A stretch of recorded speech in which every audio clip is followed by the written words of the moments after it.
For the first time in Asia, connect your landphone and smartphone through SLT Wi-Fi with the SLT Voice app.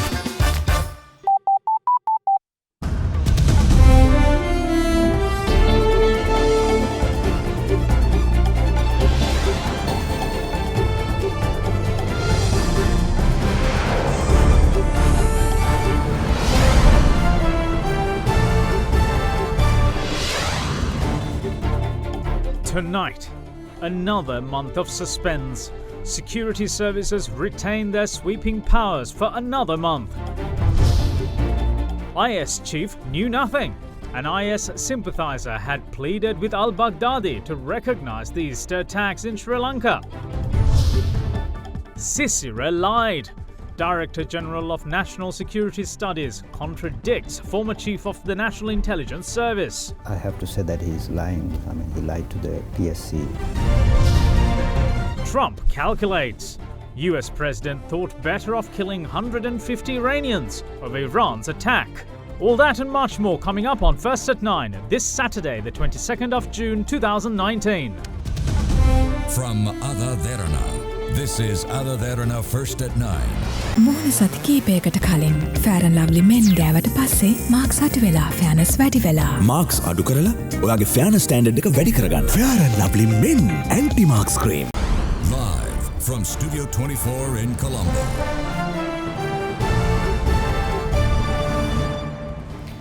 Good evening and welcome to First at 9. I'm Dhammika Ekanaga. Let's start with your local stories. Now, an extraordinary Gazette notification has been issued extending the state of emergency in Sri Lanka by another month with effect from today. The relevant proclamation by President Maithripala Sirisena has been issued by the Presidential Secretariat and is signed by the Secretary to the President. President Maithripala Sirisena said in the decree that he believed that there was a public emergency in the country and was invoking provisions of the Public Security Act extending the state of emergency. The tough laws granting sweeping powers to police and security forces to arrest and detain suspects were due to expire today. The emergency can be declared for a month at a time and Parliament must ratify it within 10 days.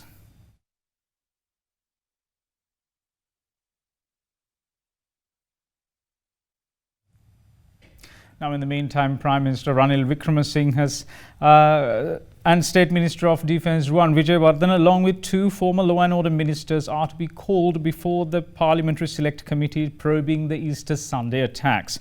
Former Law and Order Minister Sagala Ratnayaka and Ranjit Madhumbandara are expected to be called before the Select Committee within the next couple of days. Now, political sources say that the Prime Minister had already expressed willingness to appear before the Parliamentary Select Committee. The next session of the Parliamentary Select Committee is scheduled for the 26th of June.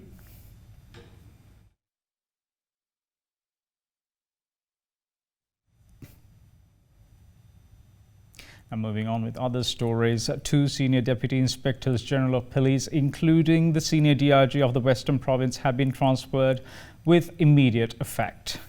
In addition, 4 Deputy Inspectors General, 2 Senior Superintendents and 4 Superintendents of Police, along with several other senior police officers, have also been transferred.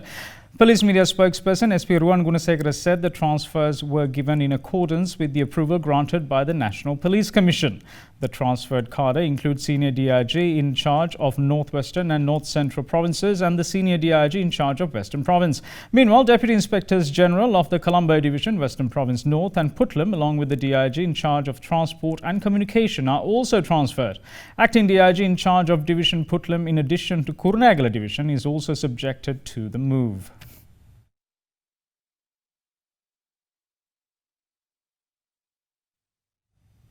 Now, Islamic State may not have claimed responsibility for the Easter attacks in Sri Lanka immediately, but its chief Abu Bakr al-Baghdadi was initially not aware of the horrific serial attacks.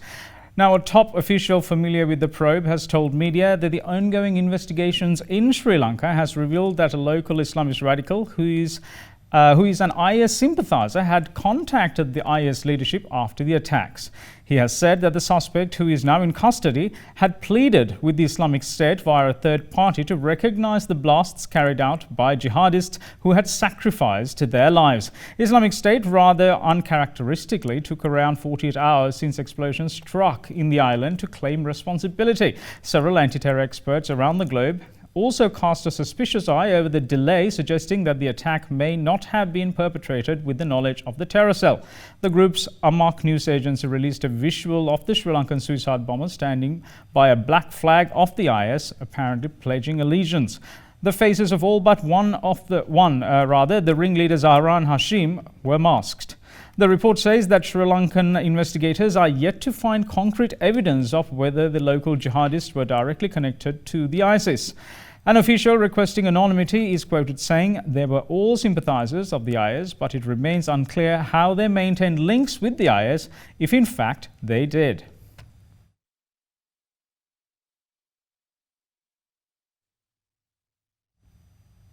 Now, the comments made by former Chief of National Intelligence Service Sisira Mendes before the Parliamentary Select Committee probing these two attacks is thrown into question by Director General of the Institute of National Security Studies, Sri Lanka, Professor Asanga Abegunasekara. Speaking to Indiviri Amwatha at Hyde Park, Professor Abegunasekara said that Mendes lied to the Commission by saying he never responded to Mendes' request for an analysis on an extremist threat. Now, he went on to say that there were several threat forecasts made by his institution, even dating as far back 2017. Moving forward, however, Director of Institute of National Security Studies, Professor Abegunasekara said that he proposes a integrated threat assessment center, which the country is severely in need. The observations that you have made to government agencies, the government, parliament, has not been taken up. If you look at the attack, the 421 attack, I wrote the first document. It's called the monthly threat forecast. MTF was designed for the president to see, basically threats that the president should see. So 2017 March, we saw an extremist threat coming into the country. We conducted a discussion at the Ministry of Defense on 30th March. The Chief of National Intelligence, SIS, everybody present. This was 2 years ago. 2 years ago. March 30th was the discussion when the record is there in the Ministry of Defense. We connect somebody from Katangkudi. We get his narratives, what's going on in there. We want to understand what's happening. During halfway in the discussion, we speak about what if the extremists check into hotels and blow themselves up. We go into that extent in that discussion. I wrote the monthly threat forecast saying there is a significant threat to Sri Lanka from extremist group. Subsequently, on 2017 October, the second report goes to the President saying there is a significant threat. Because of the large number of recruits going from Maldives, we see it as Sri Lanka could be used as a hub.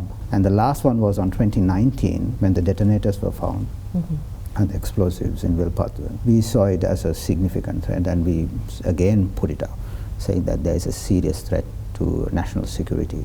It was very unfortunate. All these documents were done. Where do you think these got misplaced? Especially when you say you went into detail, possibilities of, hotels being targeted. MTF is written by me, signed with a memo addressed to the Secretary of Defense. That letter, it's clearly mentioned to brief to the President. The MTF cover note for President's eyes only. So basically, we thought it would go there. Have you taken this up with the President? Has he seen these? I did, but apparently the secretaries have not briefed, the three secretaries who was there, so they have not briefed the President. Soon after the attack, this is the reason I proposed an ITAC.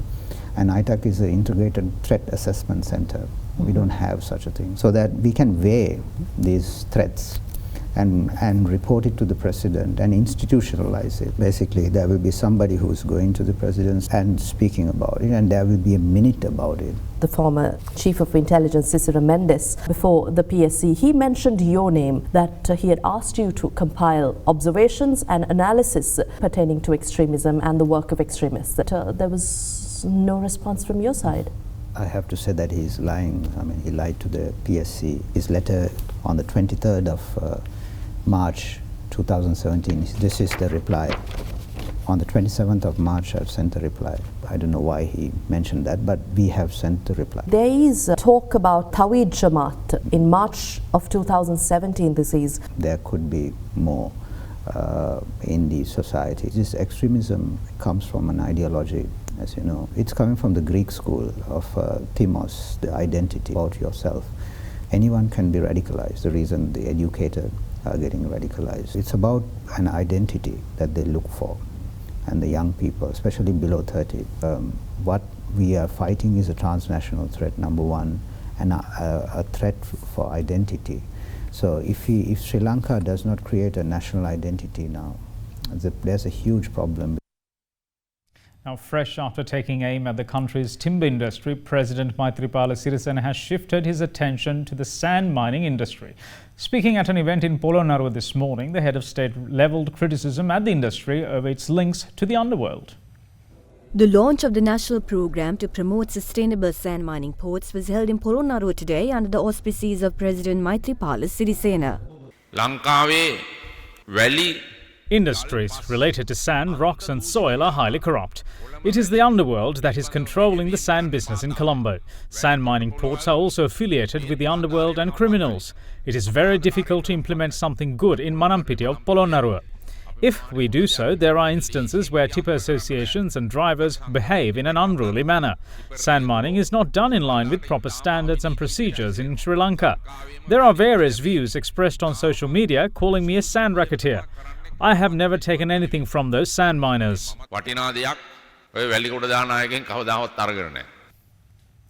The topic of presidential candidate has been rumbling on for some time, leading to various speculation.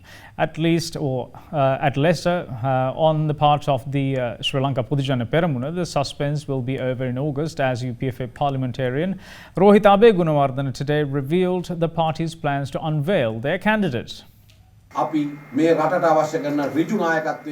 will definitely bring forth a president who will make the country firm and direct. We saw two people from the SLFP who are dreaming about the UNP. Duminda Dissanayake is a member of the SLFP only by body. His heart lies with the United National Party. He should find a way to be re-elected to Parliament. All of you should come to the Sugatadasa Stadium on the 11th of August. Mahinda Rajapaksa will announce the name of the presidential candidate then with the support of all the leaders of parties. You will be able to see and hear from the candidate on that day.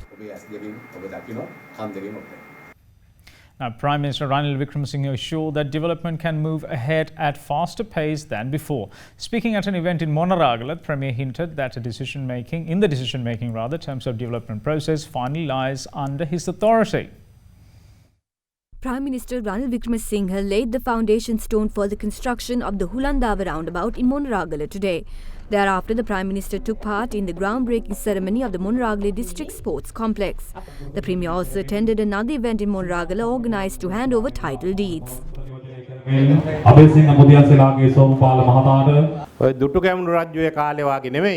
Unlike the era of King Dutugamunu, it is now that we are seeing development. We are not showing development through media, but by actively implementing it at village level. We can now speed up the development process. Sometimes when we travel in a vehicle with another passenger, they tend to direct how we drive. But now we are driving the vehicle by ourselves. We can now carry on development at a faster pace. It's sometimes difficult to drive a vehicle when there are too many people in it. We're going to move in for a very short break, and when we come back, there'll be more news. Stay tuned.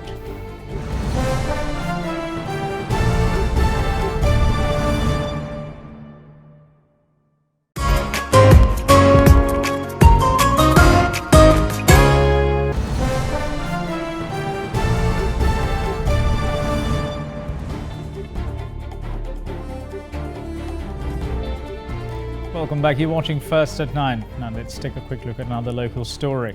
Leader of the Pivituru Hela Urume, Parliamentarian Uday Gammampila expressed disappointment over the government's failure to introduce new laws to prevent repetition of terror attacks such as the one on Easter Sunday. The parliamentarian made this comment at the Asgiri Temple today. It's unfortunate that despite 2 months passing by, the government has failed to bring any law to prevent another such incident. If they lift the state of emergency next month, saying the country has returned to normalcy, those terrorist organizations will come to their normal behavior. All the arrested will be released. Burqas will be used again and we will be asleep as a nation until the next explosion. ඊළඟ බෝම්බේ වෙනතුරු අපි ආපහු ජාතියක් විතර නිදා ගන්න තත්ත්වයක් තමයි උදා වෙලා තියෙන්නේ. තුමාලගේ අපේක්ෂක වශයෙන් මේ වෙනට ගෝඨාභය රාජපක්ෂ මහතා නම් කළා තියෙනවද? අනිවාර්යෙන් ඔව්. It's a definite yes. Do not have doubts about that. He has no legal obstacle from his dual citizenship or from his health. සිකම් පිළිබඳ ගැටලුවක්වත් සෞඛ්‍යමය ගැටලුවක්වත් කිසිම ආකාරයක බාධාවක් නැහැ.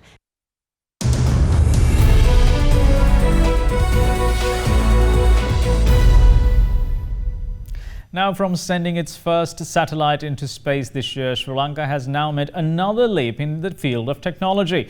Yesterday, Colombo dockyard handed over the biggest ship constructed in Sri Lanka and the first ever cable-laying vessel made by Sri Lankan engineers to Japan. Known as KDDI Cable Infinity, the vessel was constructed in just 21 months. Sri Lanka made history today by not only building the biggest but also the first ever cable-laying vessel for Japan's Kokusai Cable Ship Company Limited. The high-tech vessel known as KDDI Cable Infinity, manufactured by Colombo Dockyard PLC, is intended for subsea operation, cable installation and repair works of optical cables as well as power cables, adding to the versatility of the vessel. It has a cable carrying capacity of 5,000 tons. This vessel stretches for 113 meters with a 21.5 meter breadth and 8.8 meters in depth. Its maximum load-laying draft of approximately 7.1 meters has a deadweight carrying capacity of 5,300 deadweight tonnage and a planned average cruising speed of 14.5 knots with accommodation facilities for 80 persons. It is noteworthy to mention that each part of the vessel was manufactured by Sri Lankan engineers within 21 months. KDDI Cable Infinity was handed over to the Japanese company yesterday with the presence of Minister of Ports and Shipping Sagala Ratnayaka. Colombo Dockyard PLC is a flagship investment of Japan and operates in joint collaboration with Onomichi Dockyard Company Limited of Japan. Sri Lankan government institutions holds more than 35% stake in the company. Now, the Colombo International Container Terminal, the only deep-water terminal in the port of Colombo, has been voted the best container terminal in Asia in the under 4 million TEUs category at the Asian Freight Logistics and Supply Chain Awards. Held at the Asia Society Hong Kong Centre in Hong Kong, the event was hosted and presented by Asia Cargo News. This is the third consecutive year that CICT has won this award, intended to honour organisations for demonstrating leadership as well as consistency in service quality, innovation, customer relationship management and reliability. The Colombo Container Terminal, which is the first and only deep-water terminal in South Asia equipped with facilities to handle the largest vessels afloat, is managed by China Merchant Port Holdings. Tourism Minister John Amaratunga expressed confidence that Sri Lanka's third largest foreign exchange earner, the tourism industry, will make a strong comeback by end of July, helping the country earn close to $5 billion at the year's end. He was optimistic that mid to long-term impact on the industry is not as bad as previously anticipated, although in the immediate aftermath of the Easter attacks, arrivals plummeted by about 90%. Minister Amaratunga was speaking at the inauguration of the 9th edition of the exhibition For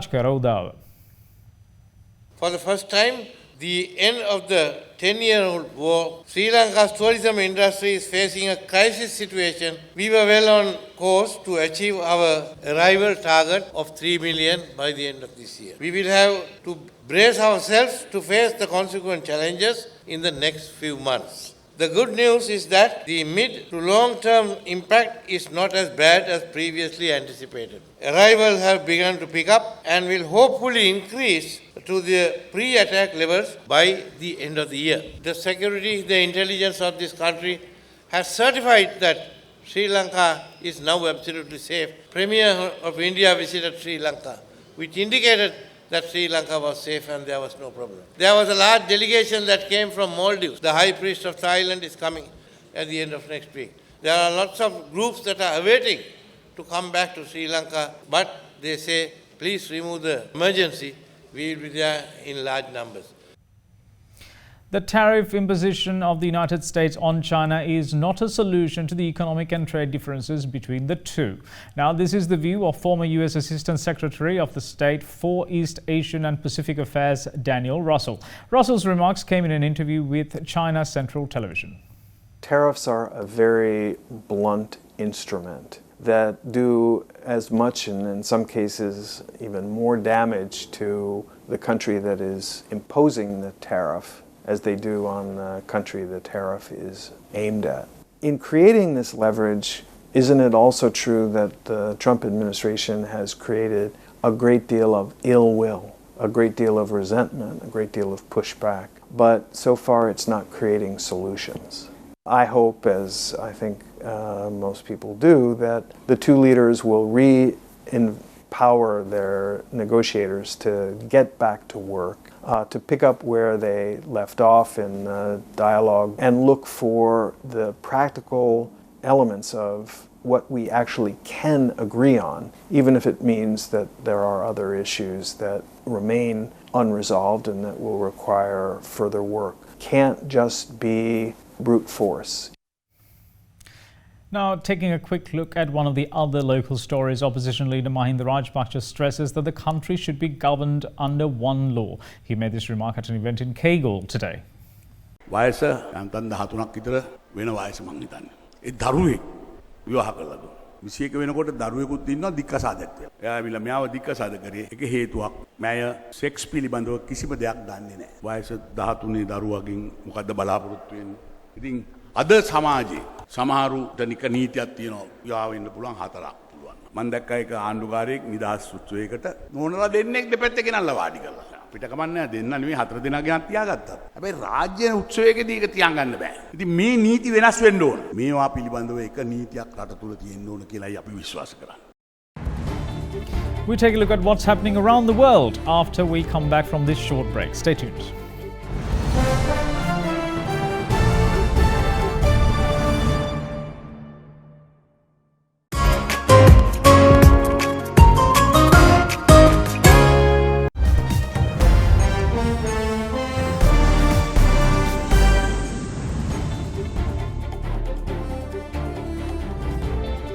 Welcome back. You're watching First at 9. It's time to take a look at what's happening around the world. Now, Hong Kong Justice Secretary has rejected calls to investigate police brutality during ongoing mass protests in the Chinese territory. She, however, did apologize for the Hong Kong government's handling of the extradition bill, which is at the root of the unrest. Police vowed a stringent response to the latest protest when their headquarters was besieged for 15 hours. Demonstrators only melted away in the early hours this morning. Anger is widespread over the suspended bill, which would make it easier to extradite suspects to mainland China. Protesters want the bill to be withdrawn altogether and everyone detained over the demonstrations to be freed. Now, shifting the focus to the US, President Donald Trump says he does not want war with Iran, but warns the country that it will obliterate if conflict broke out. He also says that the US is open to talks but would not allow Iran to develop nuclear weapons. Touching on his last-minute abortion of a military strike on Iran, Trump said it could have killed 150 people, a disproportionate response to Tehran's downing of an unmanned US surveillance drone. Better Planes definition. in the air? Were planes in the we're air? about ready to go. Yeah. No, but they would have been pretty soon. And things would have happened to a point where you wouldn't turn back or couldn't turn back. So they came and they said, sir, we're ready to go. We'd like a decision. I said, I want to know something before you go. How many people will be killed? In this case, Iranians. I said, how many people are going to be killed? Sir, I'd like to get back to you on that. Great people, these generals. They said, came back, said, sir, approximately 150. And I thought about it for a second. And I said, you know what? They shot down an unmanned drone, plane, whatever you want to call it. And here we are sitting with 150 dead people. That would have taken place probably within a half an hour after I said, go ahead. Yeah. And I didn't like it. I didn't think it was proportionate.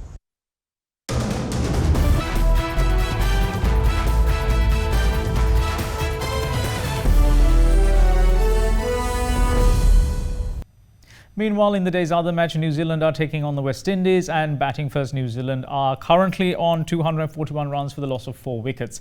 Now, moving on to rugby, Royal College made the most of their numerical advantage to claim a memorable, morale-boosting 19-6 win over Isipatana College to retain the Major Milroy Fernando Trophy. Royals' 19 points came by way of 3 tries and 2 conversions, while Isipatana scored 2 penalties. Meanwhile, Trinity College managed to pull a 17-11 victory over St Thomas's College in a thrilling second-half scuffle played at the STC grounds today.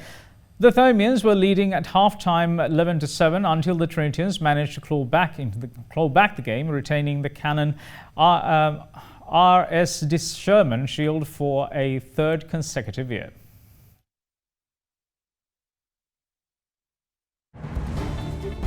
And that's it from all of us here at First at 9. Thanks for watching. Bye-bye.